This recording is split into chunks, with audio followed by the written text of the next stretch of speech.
Hello, everyone. Welcome to the Horror Room. I'm Travis Bruce, and today I am shining a spotlight on a horror author. Ooh, he has a new horror book coming out right now. It's called Predator: The Lolita Affair. I have Mr. Richard D. Weber. Richard, welcome to the Horror Room. Well, actually, you see, Richard and I made a pact for Halloween. I possess his soul frequently, and he said that I could have 2 minutes with you since it's my favorite holiday. And I said, okay, only 2 minutes, but then I want to hand out the candy to the trick-or-treaters, and I promised to only eat two. Is that okay? That's okay. Joke? I got a couple jokes for you. All right. Okay. Dracula and the Wolfman were at a bar having a couple drinks, right? And the Wolfman says to Dracula, you know, you're not so much compared to me. I mean, geez, you have to sleep in your own dirt. You can't go out in the sunlight. You got to have virgin blood, and that must be really hard to get these days. So you're nothing compared to me. And Dracula goes, well, at least I'm not afraid of vacuums.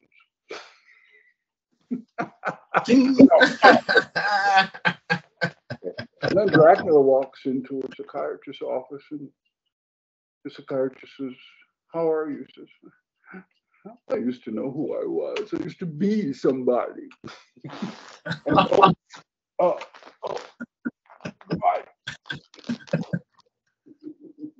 Bye, Mr. Skelton. Yes. All right. I'm back now. Richard, what's up, buddy? Out of the blue like that. He does help with my writing, though, but he gets kind of, picky about this and that. And I said, we can't say that. He goes, well, why not? So, Richard, please tell us about Predator: The Lolita Affair, my friend. Well, I kind of got in the writing bug when I retired because of Dean Koontz. And Dean Koontz writes cross-genre, right? He writes kind of a little comedy, some horror, some science fiction, some, even police procedural and mystery all rolled into one, right? Mm-hmm. So this book is that way. The main character, it's like a noir thriller, right? He's not a PI, but he runs a PI agency, and he's an ex-federal agent, right? So it's kind of like, the old Raymond Chandler thing. And I wanted him to be politically incorrect, right? Mm-hmm. And a man's man, but, a softie when it came to women, of course, right? So that's part of it. Then the other part is he meets a British psychic to the Hollywood celebrities, right? And it turns out that this psychic was recruited by MI6 because he would go to the Johnnus, is that am I saying it right? Club. And his friend Dickie said, with your psychic abilities, I know you hate your damn father's banking business. Why don't you come on board with us? The Americans are doing this MK Ultra program. We want you to be on board and work for us. So he says, God save the Queen. Yes. Right. So they team up, and then the plot is based on Epstein and Ghislaine Maxwell. And you say, well, that's not horror. Well, I can't think of two people that are more real life monsters. I haven't put a line in there like it takes a monster to feed a monster. And that's what Ghislaine did with Epstein, right? Feeding him, right? So, and then there's a subplot I put in because my background a little bit. I was a retired federal agent. I worked for a Department of State Diplomatic Security Division, which is like Secret Service, but we also do the embassies and consulates. And then you're called a regional security officer. So it's like you're over the Marine security guards. You work hand in hand with the CIA and the FBI and the DIA people. And when I was first started, there were only like maybe 700 of us in the world. Now there's, 20,000, something like that. Used to be a little club. You knew everybody when they came back, or you knew where they were. Anyway, so I made my main character an ex-DSS agent because I could bring in some stories. So the subplot is that he's in Vegas, hired by a casino to babysit this Saudi prince who brutalizes women. That's just his hobby. So they're in a poker game. He meets this alluring girl. I don't want to tell you the part about it. It's pretty damn funny, though. Anyway, so he kind of hooks up with her, right? And then we jump to Hollywood, where he's at an after-hours Oscar party at the Beverly Hills Hotel, and he runs into Alex again, and they, trade. He gave her a lot of money to get out of the hooker business and, do acting, right? But then she tells him that her 15-year-old daughter, sister's gone missing, and could he find her? So that's the subplot, right? And then he gets a call from the Saudi ambassador, who I used to protect, saying there's something odd about the prince. He's normally a shy guy, doesn't want his photographs. He's nothing like that. He's very to himself. And of course, my man says, yeah, except for his little proclivities with women, right? So yes, but we suspect foul play. So I can't tell you what happens, but he's got a dual thing. He's got to investigate that. On the back burner, he's trying to find this 15-year-old girl, right?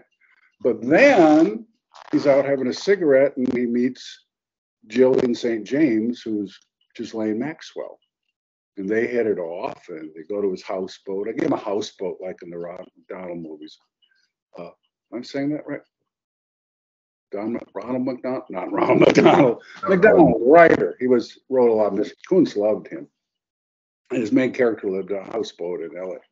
Anyway, so she ends up calling him later and say, darling, I want you to fly out to New York. I've got a great opportunity. So she hooks him up with Saul Goldman, who's actually Mr. Wexler, the guy that ran Victoria's Secrets and the Limited and has all the fashion shows and all that. But you got to flesh out the character. He can't be perfect. He's got to have flaws. And he's starting to feel uneasy about the whole thing with these people. He can't put his finger on it, But then when they're on the patio, he meets Julian Carswell. Now, does that name ring a bell to you, Julian Carswell? It was an old movie with Dana Andrews and McGinnis was his name. And it was called Curse of the Demon. And Dana Andrews flies over to England to debunk this guy it's kind of based on Crowley, okay, and his cult, to debunk the cult. But when he's at the library, Julian Carswell shows up and he says, you're really making a mistake. I really have powers and I don't think you should come after me. And he says, well, I'm sorry, sir, but I'm a scientist. I'm going to do what I want. So he knocks the file off the table and hands it back to him. But the premise of the story is he puts a magic spell, a rune in the file. And when you pass it to you, you got 21 days to live. So for my book, I turned him into a hero instead of a villain. The character is just so great because he's British, he's pompous, he's overweight, and he's totally British. I kind of even pictured him at one point like those old Sherlock Holmes movies with Nigel Bruce, where he was like that. So that's the two main characters. And then there's a sub character that's the hero's friend, and he's a Jewish guy from Brooklyn. So he adds all the comic relief. And because we're on YouTube, I can't say most of what he says, but he uses a lot of Yiddish. And even though Richard's not Yiddish, they went to NYU together and they're like old buddies. So, he's always calling him a putsch and he's calling him a schmuck, and all this stuff. So anyway, that's kind of it in a nutshell. So it's the first part's noir, and then it gradually drifts into horror. Okay? Because, he's okay. Carswell is assigned by MI6 to get the sex tapes back on one of the British princes. And of course, we know who that is, right? So he invites her. He's already doing readings for her. And, he's got her in his pocket. But he decides to bring her to the Bramford Hotel. Does that ring a bell in New York?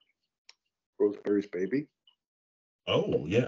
Yeah, it's really the Dakota, but he changed it to the Bramford Ira Levine after a tribute to Bram Stoker, I guess. Yeah. Mm-hmm. And he's actually Minnie and what's his name's room from the movie, the Cassavetes, right? Yeah. And well, he does some hocus pocus. He hypnotizes her, and he finds out kind of the truth about her and Danny or Epstein. But Richard doesn't know about any of this, and he doesn't really want anything to do with Carswell because he's so pompous and this and that, and he's not sure if he's gay or straight or what he is and all this stuff. But they do end up teaming up together because they realize they're after the same things. Because Saul Goodman, the owner of Victoria's Secrets or Sabrina's Treasures, hired Chance to get his sex tape back. So sounds like a lot of filthy. Yeah, it's a lot. Yeah. So, I mean, MacGuffin, like Hitchcock called it, like the Maltese fight. It's Mm-hmm. a major plot point, but in the end, it doesn't really matter. Is the sex tapes? Who's Sex got tapes. the sex tape? And I did a lot of research, and it's really weird. Because go ahead. Now, but when you write this book or any book, do you write yourself in the book some kind of way? Yeah, sure. I'm part Richard Chance, I think, a little bit, like they say, if you're writing and you get to a point where it's not working, it's because you're trying to force, it's kind of spooky. You're trying to force your main character to do something he wouldn't do, but you would do. And that's why it's not working. So you got to become that character, but with his qualms and his foibles and his good points and his goals. Yeah. You can't, well, I would never eat tuna fish on pizza, but maybe he likes tuna fish on pizza. That kind of thing. Now, when you're writing, Go ahead. when you're writing, do you already have a ending in mind? No, this is the first book I really kind of had an outline because I used the Epstein case and I did all the research, and most of the lines that they say and the things that they do are actual facts. And they're weird. Like, did you know that in his New York townhouse at the foot of the stairs, he had a chess set? And the chess set was made up of all his staff that posed in the nude, and he had them hand sculpted for a chess set.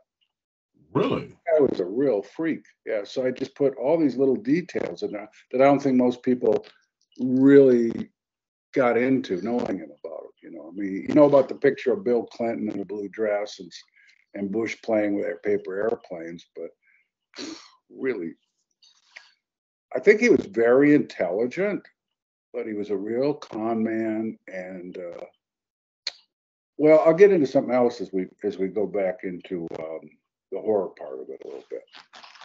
Don't you think in order to be a con man or even a scammer, you have to have high intelligence? Oh yeah, I think it's like being like Robin Williams. You have to think on your feet, right? Because you're not being you. But well, I think to be a really good con man, you have to be a sociopath. You think you are smarter than everybody else. You have to be a narcissist. Well, I was going to say I learned that from something Dean Koontz wrote. He said the villain never thinks he's a villain. You have to write him that way. He thinks that everybody else are idiots, morons, and buffoons, and he's intelligent. Therefore, he doesn't have to live by their moral code. He can do whatever he wants to do because he's smarter and he's doing the right thing. They're just too stupid to see it. Of course, that clears up a multitude of sins. Yeah. But that's why eventually they get caught because they become sloppy and they think they're smarter than everyone. I mean, look at, not to get political, but look at Trump. I mean, he just was on the stand today and the judge said that's not credible. You can't tell Trump that he's not right. He won't, his conception of reality won't allow, his niece wrote a book and she's a clinical psychologist. She said he won't allow what he doesn't want to come in and even digest it or anything. It's just not possible in his world. Sociopaths and narcissists, they also surround themselves around people who agree exactly the way they think too. Right. Yeah. Or they'll be. I remember when I took abnormal psychology, we went to the state facility and they brought people in one by way to do that diagnosis. The sociopath was easy. He was very good, this and that. everybody liked him and all that. And I said, sociopath. He's just pretending to be what you want him to be in the moment, you know. And it's scary. But I mean, there's high functioning sociopaths, you know, they're not all homicidal, but and most of them are narcissistic. Yeah, it's true. I mean, they're number one, and everybody else. We used to have a statement saying in the State Department, "I'm on board, pull up the ladder," you know, and that's the motto, right? You know, exactly. Anyway, I don't know too much more about the book because it's got some real plot twists in it and that, but that's the main thing. And then in the end, we'll get to that. Let's just say they run up against a satanic cult. Okay. And Carswell, Danny or Epstein. Okay, I'll get into this. I did some research, and I still know people in the FBI, right? And when they, quote me on this or not, when they did the townhouse search and that, they found 2 books right on the middle of his desk. You know what they were? The Marquis de Sade's Justine and Aleister Crowley's White Stains. White Stains he wrote in, let me see, 1980-ish, something like that. No, I mean 1890. And it's an ode to masturbation, necrophilia, he took real poems and then he just, made it, I mean, it's past erotica. It's just, I think pornographic doesn't fit. It's sick, just sick. I mean, and he's talking about what I don't know what I can say on YouTube, but he says, get down on your knees and savor their testicles. A dead body he's talking about, you know, and that's one of apparently Epstein's favorite books. Wow. Yeah, he was one sick puppy. So anyway, okay, want to talk about horror now a little bit? So yes, I'm gonna ask you, what got you into doing horror writing?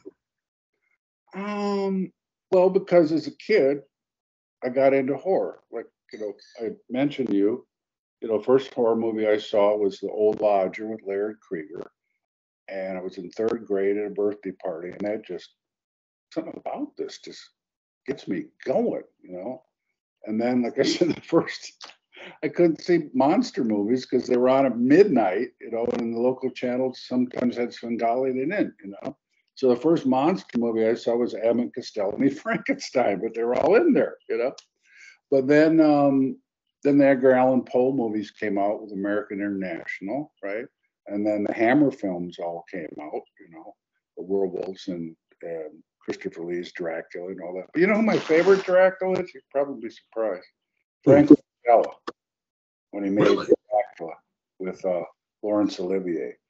Because I know in the book, he wasn't sexy or handsome, but Frank Langella made it more believable that he could just walk into a room and have all this charisma and good looks, and the women would just Time to cancel one. Yeah, we'd be ready to here, take me. And he hadn't even advertised him yet. Yeah. And I think they fleshed out the character a little bit more, you know. I think that's why I don't like slasher movies, because I mean, I like the first Halloween, but basically it's a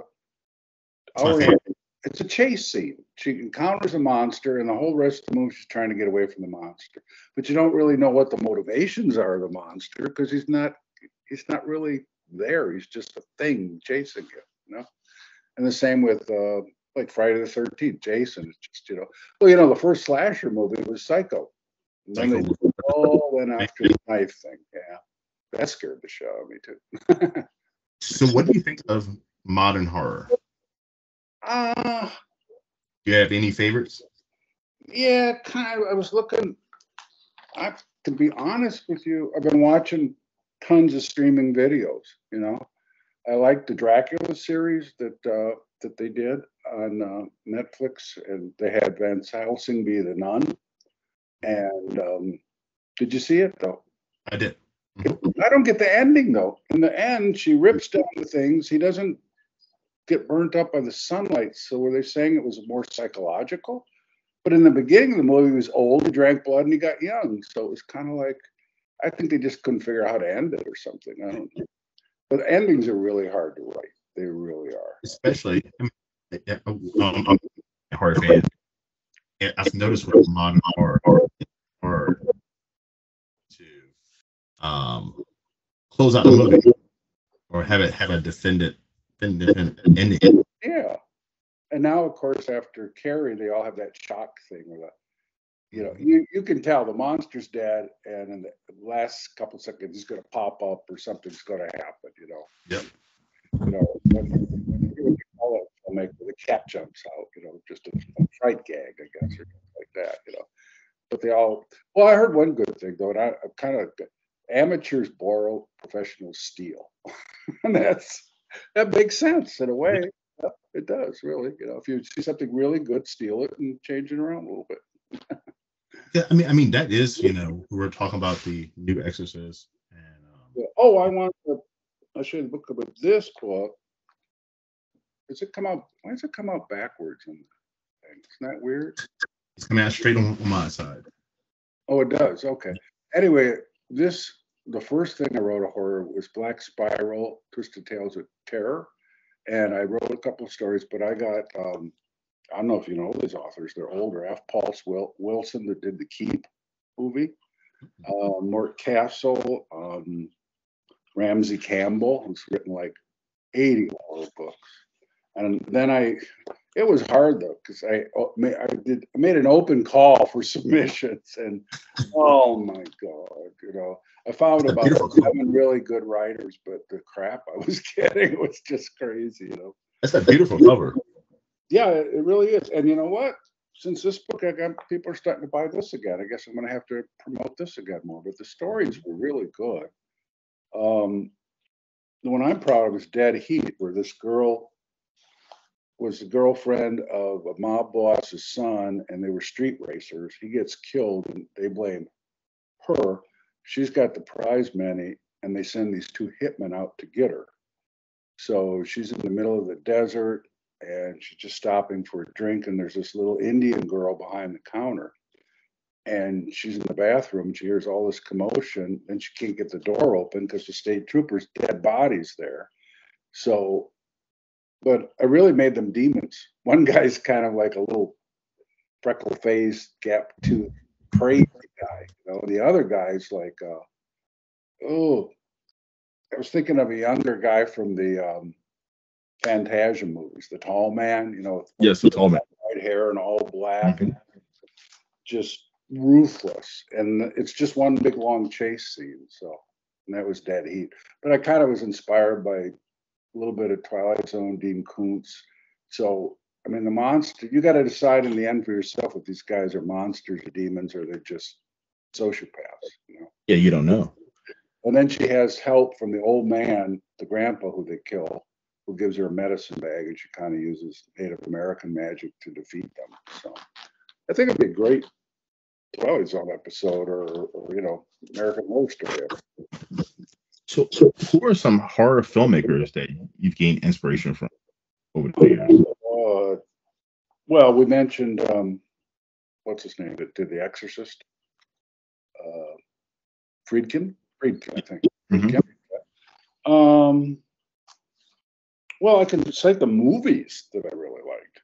Okay. The directors. I loved I said that.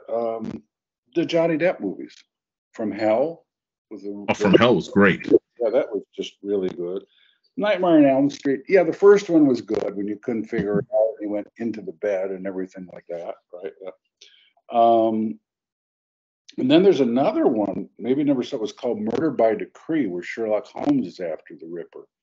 And it was Christopher Plummer, James Mason playing Watson. And there's a great scene where they're in the flat and Holmes is walking back and forth with his calabash pipe. And Mason's trying to get this pea off his plate with a knife. And Holmes just comes over, takes the fork and goes, and Mason goes, "What's that, man? You smashed my pea." I fall on the floor laughing.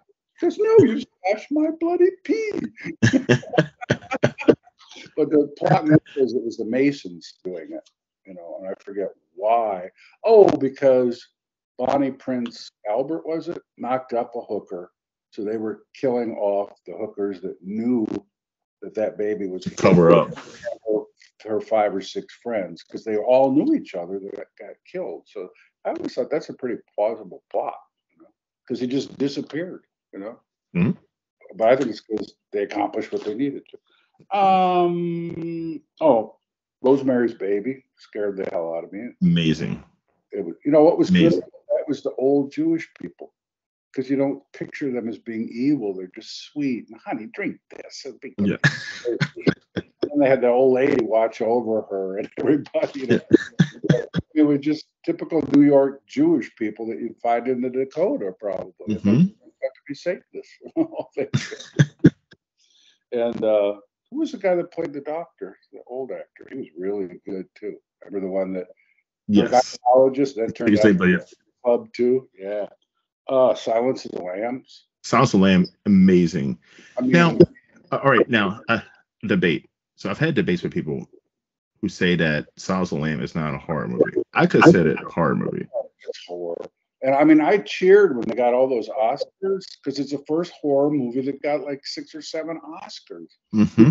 Horror movie, totally. He based Hannibal on Ed Gein, the Plainfield butcher, who was like maybe 9 years. When I was a kid, we used to say, Ed Gein's going to get you. Ed Gein's going to get you, Mm. But you know the story about him, right? Yes. Mm-hmm. Dug up bodies and etc. Mm-hmm. I'm trying to read my writing here. Oh, I said Dracula already. Did from Hannibal. Oh, Texas Chainsaw Massacre. The first, I like the one. My first one. Texas Chainsaw Massacre, Next Generation. It had Matthew McConaughey. You like that one? And Renee Zellweger. It was fun, and he just. Oh, that was horrible. Remember his leg? He had like something on his leg. Oh, that was horrible. Yeah, I hated that movie. I just laugh at it though. I hated that movie. And he had to do to get a part in a movie in those. Yeah. But Matthew McConaughey was amazing in that movie. He was. Yeah. He was menacing. Too, where he played like a hitman, and I remember my old girlfriend, I wanted her to watch it because she was so crazy, and she watched 5 minutes. She said, I can't watch that. That's not my Matthew. Alien. That's a horror movie. It's absolutely 100% horror movie. And it was just, I think, well, in those days, you only had like maybe, like early 80s. You probably only had 2 or 3 movies playing at the same time. They didn't have sense. So I 3 different women to see it. I wanted to see it. I just pretend I never saw it. I've done that move. You've been down there doing that, right? Yeah. Uh-huh. Nowadays, you could just pick one of 15 movies, right? Yeah, I know. You'll see a rom-com. Let me see what else I got. Oh, okay. Well, I kind of covered. I like the books I like are Preston Child's Brimstone with Agent Pendergrast, and their first seller was Relic. Remember they made a movie where the monsters and the leaves and all that. But then they realized they weren't going to make millions writing horror books. So I would say they always throw supernatural into it, and Pendergrast is definitely a Sherlock Holmes ripoff, But this one particularly, because they find these cloven burnt things in the woodwork and all this stuff. And well, this is what really inspired me to write, was Dean Koontz' Seize the Night. I love Dean Koontz. Yeah, and the way he described the troops of monkeys coming out of the manhole, and he just, the only thing I don't like about him, he's like King. Everything's in California, and with King, everything's in New England. They won't break out of their comfort shell. But yeah, if you want to know how to write Dean Koontz, I mean, if you want to know what an object is, like a proper name for a door sill or this, that, or architecture or ferns, he's got it right there, And what I love about Dean Koontz is he spends a lot of time not a lot of time, he spends a good amount of time in character development. Yeah. A lot of horror authors don't. They spend more time on the story, which is great. Yeah. but you really don't care about the characters. Yeah, I mean, mysteries, which is horror, really are plot driven. But I mean, like Sherlock Holmes and James Bond, they never had a character arc because the fans want them to be exactly the same in every story, right? But nowadays, I would say to authors, if you don't have a character arc, you're not going to get published because people I just agree. accept it and they see it in the movies now.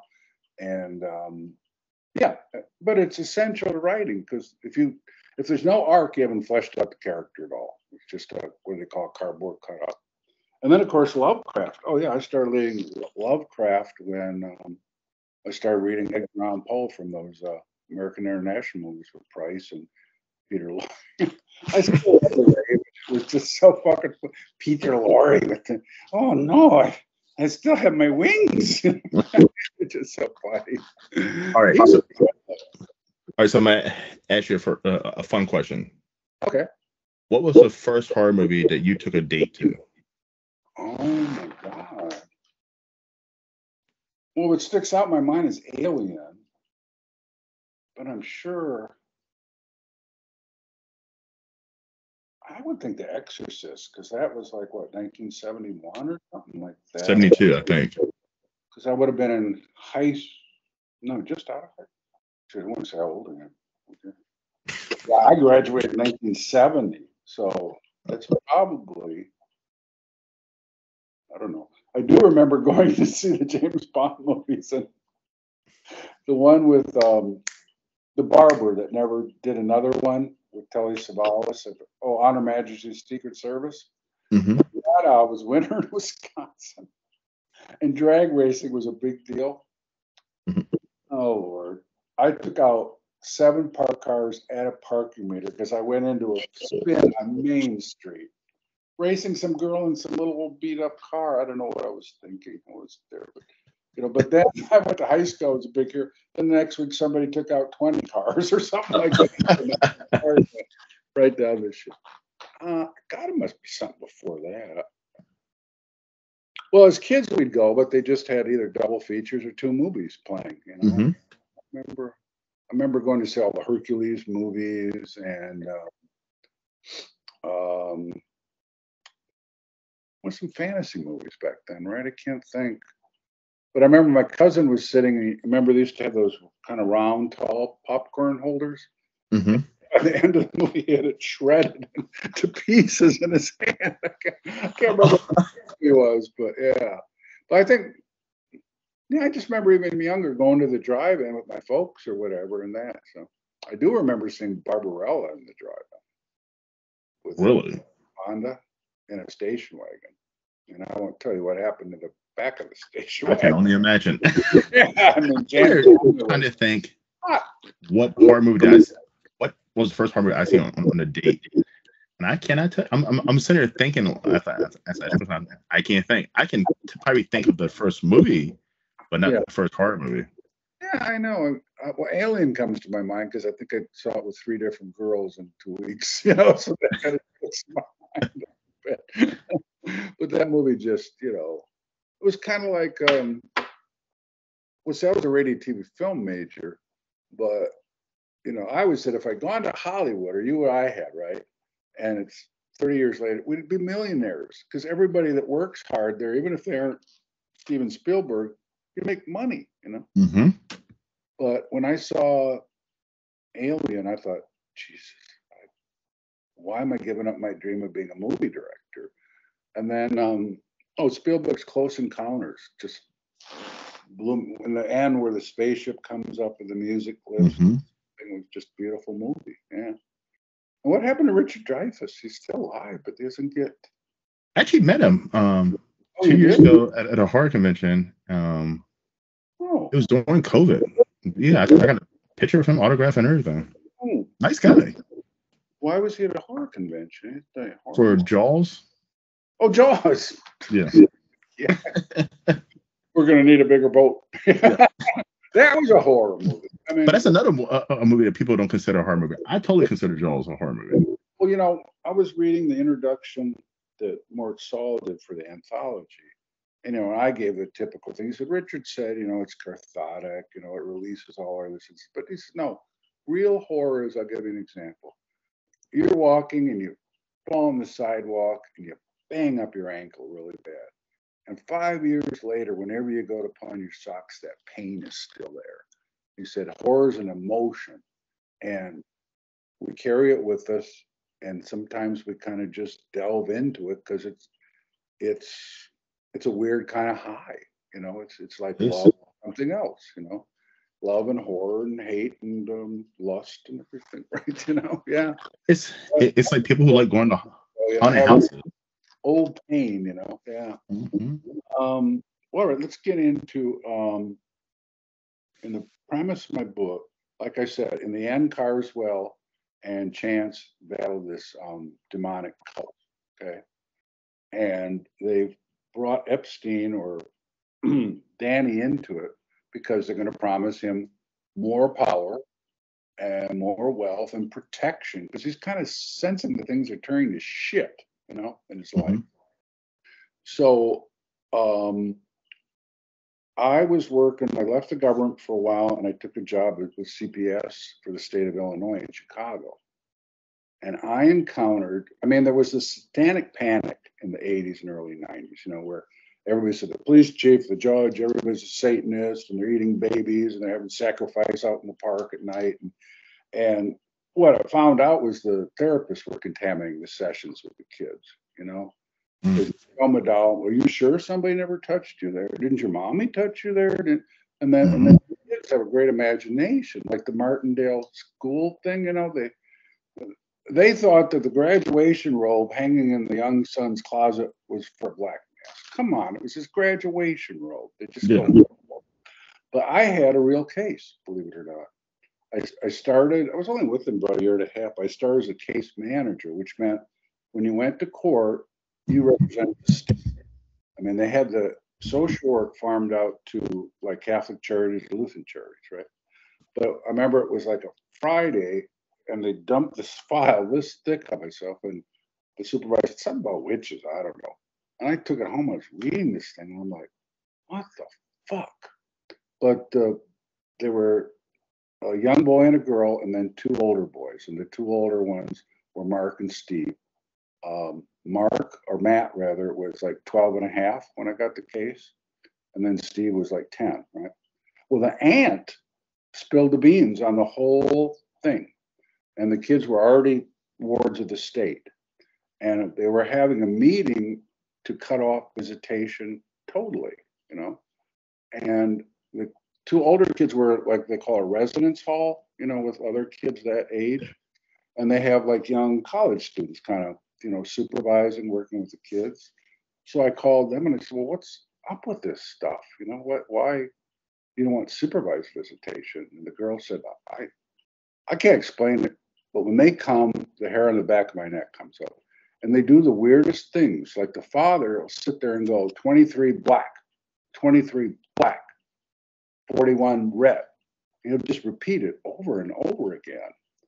And I said, well, that's weird. And then I forget what the grandmother did. But anyway, so we go to court. I meet the aunt for breakfast, and she's telling me all this stuff. And, what the fuck? Intergenerational Satanism? But you know what she said to me? And it kind of made sense. She said, are you Catholic? I said, well, I am now. She said, wouldn't your mother want you to marry a nice Catholic girl, especially if you were Italian or Hispanic, right? Well, how about your mom's Jewish? Wouldn't she wants you to marry a Shiska, she wants you to marry a Jewish girl. So if your parents are Satanists, who do they want you to marry? And I said, well, geez, that does make sense. So we went, and it was weird. Like outside the courtroom, there were these like church pews in a big wide aisle. And then you went, back into the judge's chamber. And so I'm sitting with the aunt on this side, and across from me is the dad, who's like totally strung out, and the grandmother, who's like, coiffed perfectly, poised, sitting erect and everything. And before we went in, I was kind of starting to believe it by then. So I went out to get a cup of coffee, and she grabbed me in the outside the hall, and she was doing the sexual thing, like touching my forearm and my hand, exuding all this stuff. And I just, I tried to listen to her, and she finally said, but there was just something evil under that veneer. Totally. You ever meet somebody that just makes your skin crawl? Yeah. And then she finally said, "Well, we'd just like to see them for the holidays." And I said, "Yeah, probably Halloween, right?" And she just, her demeanor just went, I mean, she didn't claw me, but it was just like something dropped and she just snarled and whirled on her heels. But what convinced me it was real was I had been to the residence, I talked to the psychologist, the psychiatrist, all this stuff. Well, I was going to leave for work, I think it was like a Thursday night, and the phone rang, and it was one of the girls from the residence hall. And she said, "Matt just went to Lutheran General, and they're saying it's epilepsy, but I don't think it is. And he's there, and we're going to stay with him because he's been acting really weird for the last like 2 weeks and a little bit before that." So I'll hang up the phone, and this is what's weird. The dad was kind of like a polysubstance abuse. He had this habit. He would call you. You'd talk to him. "Could I see the kids?" I'd say no. I'd hang up, and I'd look at my watch. 30 seconds later, he'd call back. So whenever he called somebody, he would redial that number. So I got a call from him, and I hung up. And then, like 40 seconds, the phone rang, and he goes, "Yeah, this is Mr. Mendeka, and what room is Matt in at the hospital there?" I'm like, "The fuck does this fucker even know that he's in the hospital and which one?" And he's trying to get the room number when he knows he's not allowed to see him. Mhm. So I'm like, "What the fuck's going on?" And then I think I gave one of the girls my number, and she called me the next morning, and she was crying. I said, "What happened?" She said, "Well, I was staying with Matt in the room. At midnight, the phone rang on the side of the bed. I picked it up. I didn't even say hello, and I heard chanting and a flute and drums pounding and this chanting." And she said, "I just dropped the phone." And she said, "I went to the nurse's station. I said, we got to move Matt. They know what room he's in." And the nurse said, "Just trust me that, DCFS is on board with this. We're moving him, and you tell the switchboard he is not in this hospital, period." So how did they know? And what was with the chanting and all this shit on the phone, you know? So that pretty much convinced me, just being an ex-cop, if it walks like a duck, it talks like a duck, it's probably a duck, Yeah. But so I mean, I'm not saying everybody that's into the occult or whatever is a Satanist, but I think some real core of these people exists, and I don't think they really believe in Satan. They're just doing it for pedophilia, whatever they're up to. Yeah, whatever they're up to. Or maybe they have a false belief that gets some power. But I don't really believe in him. I've studied a lot of metaphysical and occult and everything, and I was listening to this guy Manny P. Hall the other day on YouTube. He was a really great lecturer and a Mason and all this stuff, metaphysics. And he was doing one on demons and stuff. And he said, "Well, look at it this way. If you sitting there could do something to get in my head and make something bad or good happen to me from a distance," he said, "how would we survive in this world? You'd be driving down the road, well, you cut me off, and boom, your car would blow up, if that was true."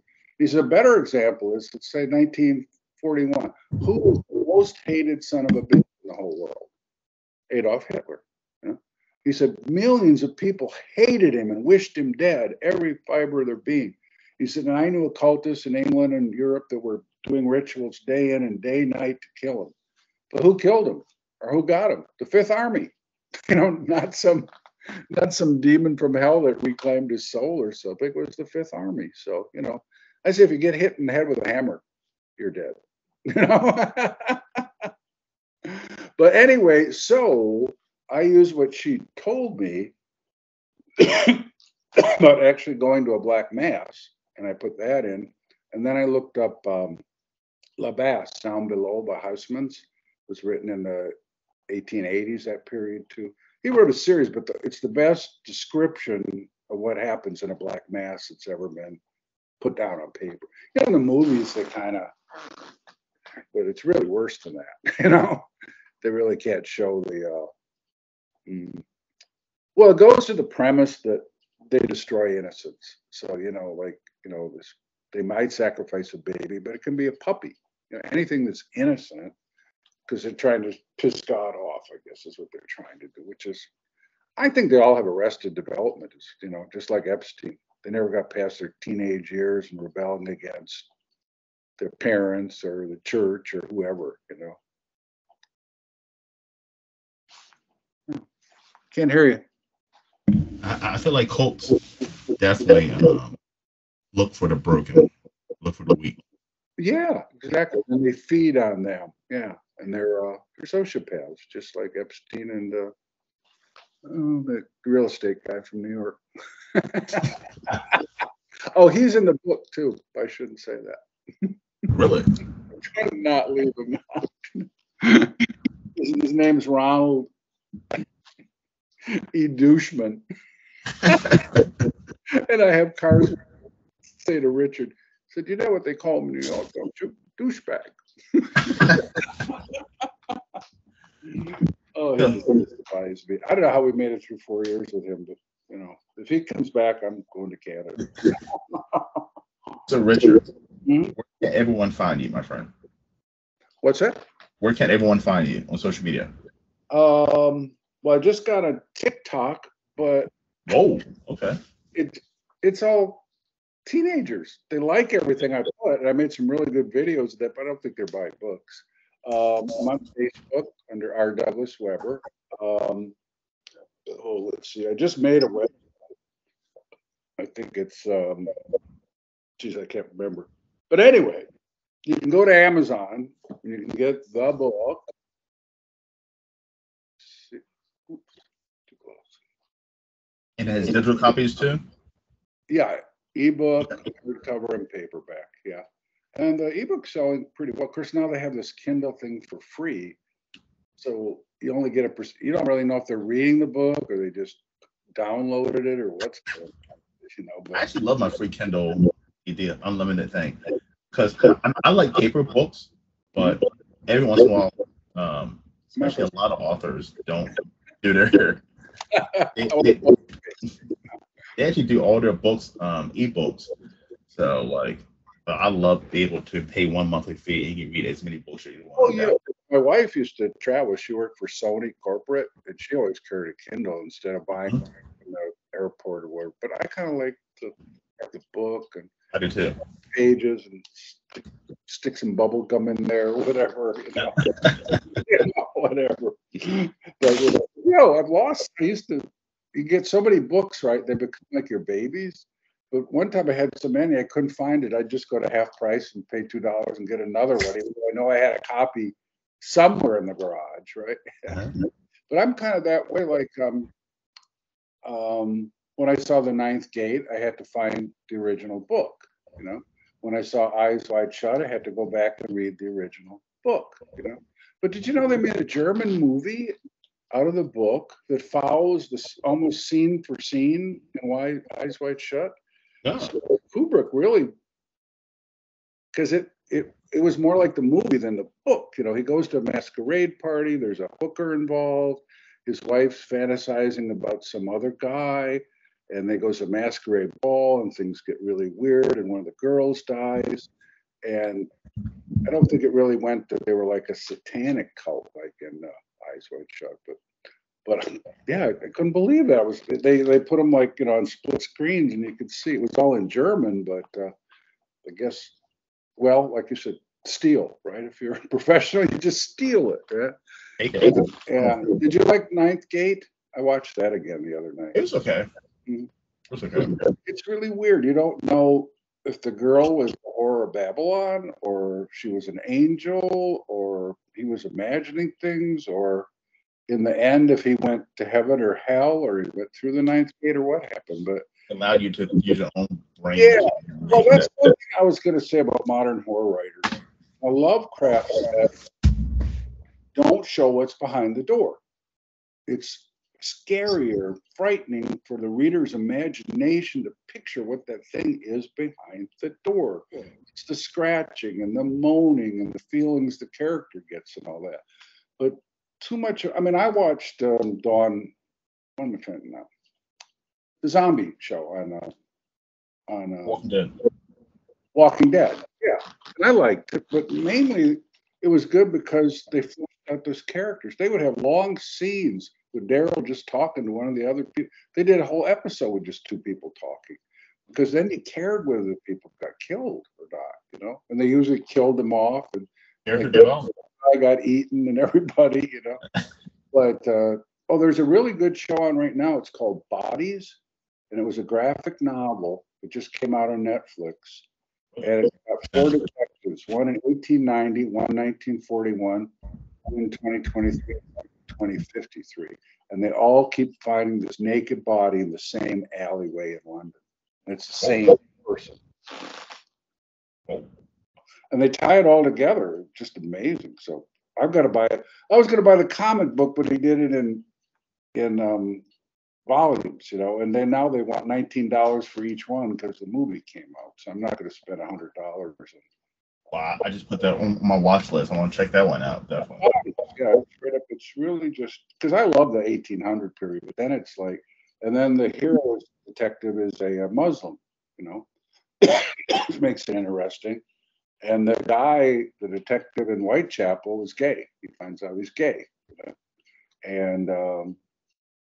And then you got this little girl in the future named Maplewood, who's tiny little thing. And my wife says it's a wig, but she's got like a little bang haircut and then long hair at the back and shaves. She looks like a 12-year-old girl, and she's supposed to be, but she's very fierce. You know? Yeah, you'll get hooked on it right away. I'm gonna watch it. Yeah. I tried to watch Midnight Mass, but that was so freaking slow. I had to fast through it. I mean, that is great. Well, the premise is this priest comes to this little island village, you know, fishing town, and he replaces the old priest. But what you find out later is when the old priest went to the Holy Land and was walking in the desert with dementia, he finds this cave, and a demon vampire bites him. But instead of just killing, I guess the legend is if you drink the vampire's blood, you don't die. You just become immortal, right? It's like you turn into a super person, you know. But that I don't want to tell you more than that. But it's got some long scenes where he's just talking to his ex-girlfriend on the porch for like 20 minutes and stuff, you know. But so I just went through that really fast to get to the part where the vampires, you know, what he actually did is bring the vampire in his trunk, and the young priest is actually the old guy that got rejuvenated by the vampire's blood. I'm sorry, I gave away. I've heard many people say that's good, so I'm gonna give it a try. Yeah, just you know, the slow parts, just fast forward through it, you know, that's all. But I haven't even watched the last episode. I'd say about episode 4 really picks, but you got to see the one where he goes in the cave and he's. Well, it's kind of weird because he's a professional talking to himself and he's telling the story. Then you realize he's telling the story about himself. It's really weird, you know. Definitely check that out. And Bodies as well. Yeah, they're really good. Yeah, I watch a ton of horror stuff, you know. Like, and I get on YouTube, I find the old, you know, I grew up with the old Attack of the Crab Monsters, the crab attack of this, crap of that, tarantula, all that stuff too. And you kind of YouTube. find, yeah, You YouTube. can go down. Yeah, you can go to a rabbit hole. I know. Yeah, it's some weird shit. Yeah, we didn't even talk about Crowley, but do we have any time left or not? Yeah. Yeah, okay. Well, yeah, Crowley's featured in the book because Epstein can relate to him, and the cult is actually Crowley-esque. You know? I kind of backpedal a little bit because a lot of people really like Crowley and they're not Satanists, you know. But he was sick, you know. I mean, I read everything he wrote, went through everything, but he was a misogynist and a liar. He never worked a day in his life. He inherited equivalent of about $400,000, you know, which went a long ways back then from the Crowley ales, you know. Yeah. And he blew right through it by the time he was 35, you know. And then he would just borrow money. He self-published everything he wrote, you know.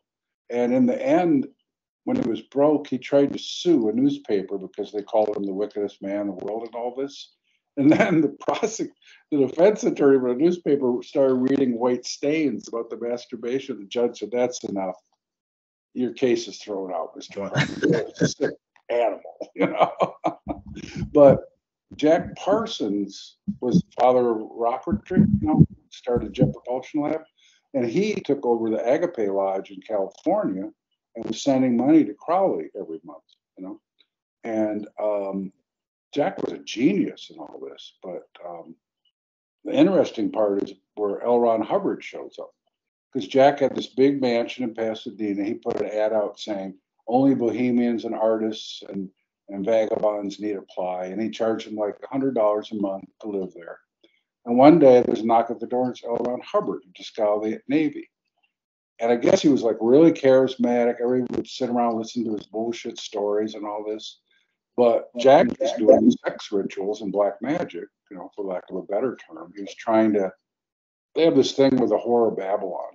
And they make her like a saint or a god. And it's documented that Hubbard participated tooth and nail in the whole thing, because there's letters between Parsons and Crowley praising L. Ron Hubbard, and he's a great guy, and all this stuff. And Crowley finally wrote back and says, Jack, I think he's a dreadful con man. You've been had. You know, and he was right. But there's some stuff on YouTube where they go into it, and he stole everything for Scientology from Crowley's stuff and the Masonic degrees, you know. And then, of course, well, his famous quote was, you know, he was a prolific writer. He came up with the idea of taking computer paper and putting in the typewriter, so he didn't have to go like this all the time. He'd work on a Western, and then he'd, you know, turn it and go to science fiction, and then back to a mystery, and just keep typing. But his famous quote was, I could do this for 5 or 7 cents a word the rest of my life, or I could start a religion and become a millionaire. And he did. It really is the way to go. I mean, if you want to become an instant, yeah, I mean, well, you know, my cousin was married to a traditional Lutheran minister, and they were piss poor. She was an RN, so they had money. But I said, come to Tucson. I'll rent out the drive-in, and in a month, you know, like in Texas here, you know, they start in the school cafeteria. 2 weeks later, they got a church, you know. Mm-hmm. My wife always says I could do it, but I can't sell my soul. I can't. It's a dark path. You know, I don't know. Now I just can't take advantage of people like that. Anyway, well, that's about it. I think we covered it. Everybody, please go to Amazon and grab Predator, Lolita. Richard, it's been a pleasure having you on the Horror Room. I'd love to have that back on in the future. Yeah. When can I tell people they can find it on YouTube? I'll tell you after. Okay, I'm sorry. Yeah. Strike Yep. record. All right. Richard, it's been an absolute pleasure to have you on. I would love to have you on anytime, my friend. Right. Yeah, I could actually talk about one of my other books. It was kind of a Dan Brown book sometime too. But there's horror in it, of course, too. Definitely do that. Okay. All right, everyone. Well, thank you for coming to the Horror Room. I'll see you guys next time. Take care.